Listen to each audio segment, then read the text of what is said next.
એકદમ ટેસ્ટી સાથે ચટપટા મસાલા સાથે આજે આપણે આલુ મટર સેન્ડવિચ બનાવીશું.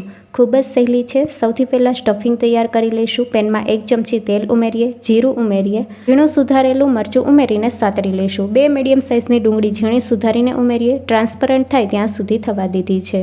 હળદર પાવડર, લાલ મરચું પાવડર અને ધાણા જીરું પાવડર ઉમેરીને મિક્સ કરી લઈએ. બાફેલા બટેકાને ઠંડા કરીને મેશ કરી લીધા છે. બટેકાને બરાબર મિક્સ કરી લઈશું. સ્વાદ અનુસાર મીઠું ઉમેરીને મિક્સ કરી લઈએ. 1/4 કપ બાફેલા વટાણા ઉમેરીએ. ગરમ મસાલા પાવડર, શેકેલા જીરાનો પાવડર, ચાટ મસાલો અને આમચૂર પાવડર ઉમેરીને મિક્સ કરી લઈએ. બટેકાનું ચટપટું સ્ટફિંગ તૈયાર છે. ગેસની ફ્લેમ બંધ કરી દઈશું. કોથમીરના પાન ઉમેરીને મિક્સ કરી લઈએ. બ્રેડ ઉપર લીલી ચટણી લગાવી દઈશું.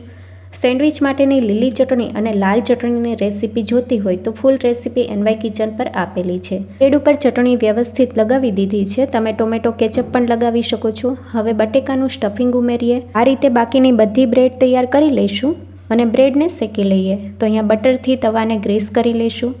તવીથાની મદદથી આ રીતે પ્રેસ કરવાનું જેથી બરાબર ક્રિસ્પી થાય.